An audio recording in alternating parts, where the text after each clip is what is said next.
Welcome back to Animal Crossing New Horizons. I'm Dear Darling, and should we see what's going on on a lovely island of Fawnhollow today, where it's Good Friday, which means I don't really know what you do on Good Friday. It's a public holiday here in the UK. That's as much as I know. A Good Friday is a Christian holiday commemorating the crucifixion of Jesus. Oh, okay. I didn't realize it was quite this day. I just kind of wanted to know what you meant to do on this day, to be perfectly honest. Anyway, happy that if you're celebrating it, or if you're not, then fair enough. We're not here to talk about that in my monologue.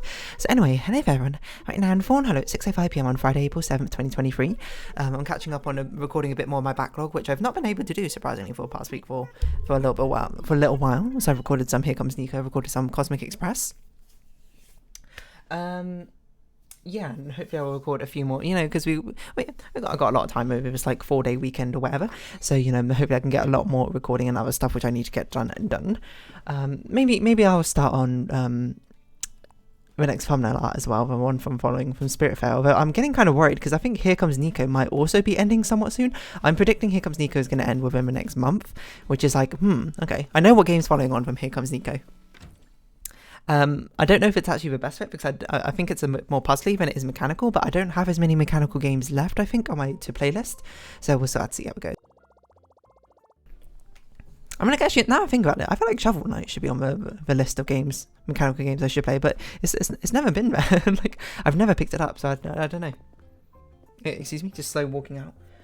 Yeah, what should we talk about today? I guess we can talk about the next part of the holiday conversations. I don't have anything in mind. Let's photos, open it up and see, open up the door as well. Actually, another thing I wanted to check is that keyboard I wanted, is that back in stock yet? If you don't know, if you're not following the oeuvre, the arc, I suppose, of me trying to buy a keyboard, is I want this one specific one, which I hesitated too long on buying and it actually got out of stock. But I want the Ducky 1.3, 100% keyboard, full keyboard with silent red keys, I believe it's called. So, because I want a very quiet keyboard, and Duckies are ones I hear are pretty good, and I looked at them, they're pretty cool. But I want this white keyboard one, because I'm I have a white computer right now. No, my monitors aren't white, my monitors are black, and I have a black mouse, but eventually maybe I can shift over to getting the white ones. I don't know, just have a bit of a change up from having all the black computer components. But it's not in stock, at least not on Amazon. Ducky 1.3 Silent Red. I know there's other ones, which are Ducky 1.3 Silent Reds or whatever, which are fine as well, but the other ones I want, I don't like the patterns on them, I'm going to be perfectly honest. Does that make me wrong? If that's wrong, then I don't want to be right. And another thing is I also need a full keyboard because I use the entire keyboard. Yes, I do use a numpad, and that might, shock people. You might be like, what? No one uses a numpad. I use a numpad. I can only pre-order it on this site. Which is not great, because who knows when that's actually coming out. Very sad. But they're all pre-orders. Why are they all pre-orders? Come on, Ducky. Make some more keyboards. It's just that simple. Anyway, sorry, photo album. You know what we could talk about? It's going to be such a short conversation, so I don't even know why I'm dedicating an entire video necessarily to it. There's one reason I wanted to keep that, right? Is the fact while we were in Spain, is very commonly in Spanish supermarkets, is they have fresh orange juice squeezers. And, depending where you live, you might be like, oh, that's super common, or you might be like, oh, really? That's quite cool. But basically, there's just big old orange juice squeezing machines just there, and then you can see at the top they have a basket full of oranges. I guess Spain's kind of known for oranges, so it makes sense. But they've had a basket at the top full of oranges. I'm cautious that my desk lamp is going to fall over, but it's not. Which, you basically fill up your own bottle of orange juice, the same way you'd fill up anything, like a soda drink or something in a fast food place, and you can actually see the machine squeeze together the orange and actually get all the juice out and actually pour it into your bottle. Now, I suppose if you're particularly cynical, you would look at it and be like, I wonder if that's fake, I wonder if it's just squeezing an orange, but it's not actually getting out any juice out of it, and it's just got a reservoir at the back which it just spits out orange juice on. In which case, if that is the case, I can't think of that seems so inefficient. You might as well just squeeze out of orange juice for juice at that point and charge a super premium. Because to be fair, it was more expensive than regular orange juice that you would just buy in in a carton or store or whatever. But it was pretty good. I'll be honest, orange juice, it's not my favourite fruit juice, to be perfectly honest. I like it as a base, as a base for other juices, but by itself, I'm like, it's a bit too tangy, a bit too like, not so, but yeah, there's a tanginess, I suppose. It's not my favourite part of orange juice. If you gave me like a whole menagerie of fruit juices to choose from, I think orange juice would probably be it's not going to be at the bottom, I'm sure, but it's going to be one of the last ones I pick. I'd still drink it. I'd drink water over it, to be honest. But I would drink apple juice over water. Maybe, not all the time, sometimes. And yeah, sue me, I like apple juice more than I like orange juice. Apple versus oranges is apples for me. You might be like, which brand of apple juice? There's a brand in the UK at least called Copella. Maybe it's Spanish, maybe it's Copella. I never really thought about that, but I don't think it is. I think it's like French or something. No, it's probably British. I mean, we grow apples in the UK, which, is my favourite apple juice drink, which, to be honest, I haven't had actually for years, but it's just like what I had when I was younger, so there you go. But it was pretty delicious, and I'm not going to lie, because, Spain is kind of known for oranges, I believe. At least it's quite typical for them to, like, have oranges about the place. And, for you to be able to drink them. I don't know where I was going with this, to be perfectly honest, but it's the sort of thing where I was like, that's pretty cool. Oh, you know what, as well? We should be looking to shoot down balloons. I forgot, it's cherry blossom season. This is, like, perfect time to like, do balloon hunting. Because there's still probably recipes we're missing, I'd imagine. I don't actually know if that's true. Iridium link mouse, okay. So we got a big refund if we do that. Hit rocks. Plant fruit trees. Okay, we can do that. Yeah, but at least in the UK, I don't know if maybe I'm just like, it's not in my area, or just like not the supermarkets I go to, which tend to be like Sainsbury's, to be honest, but I've never seen like an actual straight up juicer, like calling it a live juicer sounds really weird, but like an actual fruit juicer in a supermarket where you just go up to it, and you can just like grab these plastic bottles on the side of them and start filling up for orange juice and then pay like that. But the same way that you would pick like fruits and vegetables from the produce aisle. You would just pick up a bottle and fill up a bottle of like orange juice from that juicer. I've not seen it before in a UK supermarket, but maybe it's a lot more common than you might think. What I would like to see is I'd like to see that for different fruits. It's probably not very efficient because I don't know how efficient the juices are for different fruits. In fact, I wonder how they actually make fruit juice in factories. I assume they must have like an industrial presser or something. Like they must press like huge vats of them at once. Which makes me wonder why that juicer doesn't work that same way. You would have thought batch pressing with orange juice makes more sense. Like you get a whole batch of them and you like press it all at once and then you like slowly distribute out that reservoir of orange juice to customers. I guess that doesn't really have much appeal, like visual appeal to it, that means like 1 in every 30 customers will actually see the pressing process, which is probably a bit boring, or maybe this is just straight up more efficient. I genuinely don't know. One thing for sure, whether their orange juice is actually better or worse, or actually worth the money, I suppose, when it comes to actually having it fresh pressed in front of you, I'm sure there's definitely a psychological factor as well.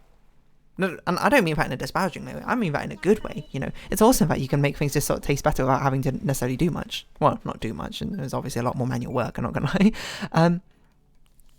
But you can get, like, orange juice, seeing it pressed in front of you, like, no matter what. I think that means when you like drink it, you'll be like, this tastes so much better because it's pressed in front of me. And maybe it genuinely is. Like, maybe there's a scientific proof, that having it fresh pressed does taste markedly better than one bought in a supermarket and packaged for ages or whatever. I'm not the right person to ask because, as I say, my taste buds are not that refined, to be honest. I probably would not be able to tell the difference. I'd sort of just be like, yeah, it tastes like juice, which is very anticlimactic, I think, as a response. But I'm curious to know. Blind taste test and all that. Oh, but what was I going to say? This also reminds me of at some point later on during a holiday, one of my friends bought orange juice from like a stall or like a shop. I can't remember where we were. Were we in No, I don't think we were in Valencia. Were we in Valencia? Maybe we were in Granada. I can't remember, but I think we were in Granada. We stopped by a place to get some lunch. I got empanadas with another one of my friends, and the other two friends went to get a pizza. And then one of my friends, he like got some orange juice from like that was still on expired, but apparently like. And I didn't see it because I wasn't there, but apparently that poor person's industrial fruit juicer was broken. So this poor guy was manually like juicing the orange by hand to actually get my friend's fruit juice, which is, I mean, you got to respect the dedication, I suppose, to the craft. And despite the fact I suppose I'm being like sort of dismissive about the entire thing, that's just kind of how you know, actually are meant to have fruit juice, isn't it? I wonder if selling glowing weeds counts as selling weeds. I don't know. Either way, it's not like we really have much use of these glowing weeds, so we are just going to sell them. Maybe if we were still into customizing our island. And I'm still holding out hope that one day they're going to import the Happy in Paradise customization scheme as an upgrade to the main base game, just to make customization easier. But actually, truth to be told, I'm not holding out hope of that in the slightest. I just straight up lied to you for no good reason. But yeah. Anyway, I would kind of like to see that sort of juicer, but for different juices. You know, like imagine get a fresh pressed apple juicer. That'd be like, wow, amazing. But like, I guess like orange juice just kind of works pretty well because oranges are like pretty juicy. Like, it sounds dumb to say, but it's pretty easy to make orange juice, like even manually. I don't know if you've ever tried it as a child. I've done it as a child. Like I remember it was like my neighbour at the time. His family like made fresh pressed orange juice sometimes or something. We had like a juicer. It was like one of the normal metal ones with like the sort of like hemisphere at the top with like the beveled indents. I don't really know why it's shaped like that necessarily, but it just is. I suppose that's more surface area to push against, so you get more juice out of it. And we made orange juice together, and it was, you know, I was like, wow, it's pretty cool. And then I remember asking my parents, being like, oh, can we make orange juice like that? And they were like, oh, we have a juicer, like a manual juicer. And I was like, whoa. So we did it. Our juicer was not as fancy as theirs. Theirs was like a metal one, so it was all shiny and clean. Ours was like some, I'm not going to say it was a cheap plastic one because I don't know if it's cheap, but it was like some plastic one. I feel like it was on top of a bottle as well and had a strainer. And I remember like making the orange juice for my family and then, you know, drinking it and being like, wow, this is like delicious. But I remember at the time drinking it being like, this doesn't taste as delicious as I thought it would taste. I remember specifically thinking that. And I think it's because we drank it from the plastic cup, and the plastic cup was not exactly like, you know, it was not the best receptacle to drink it from because it had like a weird sort of like taste to it, I suppose. It's not like I was licking the cup or anything, but when you like put the cup up to your lips, you know, a little bit of that influences the flavour. Anyway, I think we did it a few more times, to be perfectly honest. And then we just stopped doing it because at the time I didn't really like juice with like bits and pulp in. Nowadays I'm like, I really don't care. Give me juice with bits. Don't give me juice with bits. Don't give me juice. Give me juice. It's all the same to me. Well, it's not all the same to me. You know, I do have preferences for drinks. Amusingly, like one of the only drinks I would say which I like more than water would probably be like milk, which is so weird to say, but I don't know. I just like milk. Milk's just tasty. What else? I mean, I guess there's some alcoholic drinks which are certainly up there, but they're not things I could drink a lot of. I guess milk I technically can't drink a lot of because everyone, like, I'm technically like a little bit lactose intolerant, so I probably shouldn't. But, you know, lactose intolerance has never stopped me before and it won't stop me now. Do we have enough weeds to sell? I don't actually know. We need 4 more. No? We need none more. Because it turns out we had 5 already in our inventory. How lovely. But yeah, it makes me think, you know, that having that fresh orange juice squeezer in a lot of these like European supermarkets, it also reminded me of a time, and I think actually we saw it in Spain as well, but you know, they have like a lot of bread slicers in like a lot of the European supermarkets we've been to. Like we had it in like Croatia, they had it in Spain, they probably had it in other places, I don't really remember off the top of my head, to be perfectly honest. And I was just like, that's so cool. I don't actually know if it's practical. I don't know if like locals look at it and be like, oh, I wish they just like sliced the bread for us or whatever. But it's pretty cool. Like we have this like bakery thing and we have this like big industrial slicer in where you can choose like the sliceness? How much you slice your bread? Okay, so it turns out glowing weeds don't count for weeds limit. Okay. Nice to know about Nintendo, I suppose. They have like this big industrial slicer, you choose the slicer you want and then it like chops the bread for you and it's pretty cool. Or, you know, you might just be like, oh, it's not actually that cool, but I think it's kind of cool. I don't know, it just sort of feels like, oh, you know, this feels like, not that like supermarket shopping should be more interactive experience, but it feels like, I don't know, the customization there. It's just like, why not have it there as a level of like, because it matters to some customers, like surely. And I'm sure there'll be some days I'll be like, you know what, I want like a really thickly sliced, you know, rye bread or something today, and I was like, I don't have it as an option, you know, these UK supermarkets. I just got you just have like your bread aisle, it's all just like variations of Hovis bread, and some few other companies which try and even compete in their market space in the UK. So yeah, I don't know really where I was going with that. I don't know, it just, the feel of it, having like a fresh juicer in the supermarket, having like a bread slicer for like fresh bread from a bakery is just like, whoa. You know, I don't know what other sort of equivalents there could be, you know, like having spice racks. Not spice racks, like spice containers or whatever. I wonder how those even work like properly, because like I feel like maybe it's just me being cynical, but I feel like people would come along and sort of like vandalize these things like super like easily. You like come to a spice rack being like, oh, you know, I don't want people to have a ground turmeric or whatever, and someone just like pours a load of like oil or something into the entire thing, and it just ruins the entire tub of turmeric. I don't know necessarily how often that happens. I guess it doesn't happen really that often, because now I think about it, even things like with pick and mix at like movie places or some other supermarkets, those don't really get ruined most of the time. The things that mostly get ruined is the fact that you're just like, I don't know where the tongs are or the shovels are, but I feel like mostly fine, probably. I mean, at worst is probably like kids' germs, like when they like reach in and grab like handfuls to eat or something. But that's like my guess, but you know, that's just kind of a world we live in, I suppose. Probably not great to say. But yeah, I don't know. It just seems cool. It just seems cool, you know. Bread slicer, juice maker. Maybe we can be like a cheese slicer up in there as well. Maybe like a fish deboner at the fishmonger. I don't know how that would work, because there's a lot of different types and sizes of fish. I think that's probably something you actually need to ship the fishmonger in themselves to actually slice and dice up for you.